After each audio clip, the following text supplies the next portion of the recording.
திருக்குறள் 6. அதிகாரம் கடவுள் வாழ்த்து. பொறிவாயில் ஐந்தவித்தான் பொய்தீர் ஒழுக்க நெறிநின்றா நீடு வாழ்வார். உலகத்தின் மையம் வெளியிலுமில்லை, அது மனிதனின் உள்ளத்தில்தான். உள்ளத்தின் காவலர்கள் இந்த 5 பொறிகள்: கண், காது, மூக்கு, நாவு, தோல். இவை அனைத்தும் கதவுகள். அவற்றின் வழியே உலகம் உள்ளத்துக்குள் நுழைகிறது. இந்த கதவுகளை பாதுகாக்க முடியாவிட்டால் உள்ளம் இருள் நிறைந்ததாகிறது. உண்மை மறைகிறது, பொய் அரசு செய்கிறது. ஆனால் இந்த 5 பொறிகளையும் அழகாக அடக்கிக் கொள்ளும் மனிதன் உள்ளத்தில் எழும் பொய்களை வேருடன் எரித்து விடுகிறான். அவன் நடத்தில் எழுவது நேர்மை, நெறி, உண்மை, தெய்வம், ஆன்ம ஒளி. வள்ளுவர் சொல்வது, பொறியடக்கத்தின் ஒளியில் உள்ளம் பொய்யிலிருந்து விடுபடுகிறது. பொய்யிலிருந்து விடுபடும் உள்ளம் உண்மையாகிறது. அந்த உண்மை அது வெளியிலிருந்து வருவதல்ல, அது அருளால் உள்வெளிச்சமாய் பிறக்கிறது. இந்த நிலை அடைந்தவன் அவன் வாழ்வது நாட்களால் நீடுவதில்லை. அவன் வாழ்வது நன்மையால், ஒளியால், அருளின் உயரால் நீள்கிறது. அதுவே நீடு வாழ்வு.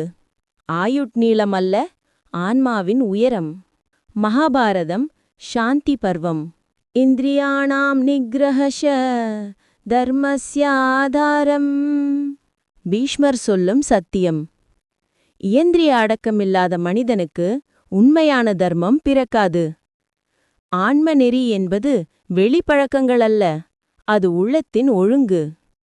பொறிகளை அடக்கிய மனிதன் உலகத்தை வெல்ல முயலவில்லை.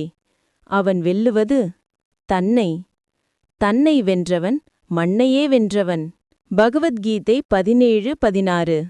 மனப்பிரசாத சௌம்யத்வம் மௌனமாத்ம விநிக்ரஹ பாவசம்சுத்திரித்யேதத் தபோ மானசமுச்யதே. மன அமைதி, இனிமையான நடத்தை, உள் மௌனம், தன்னை அடக்கிக் கொள்ளும் சக்தி, உணர்வின் சுத்தம், இவை அனைத்தும் மனத்தபஸ்.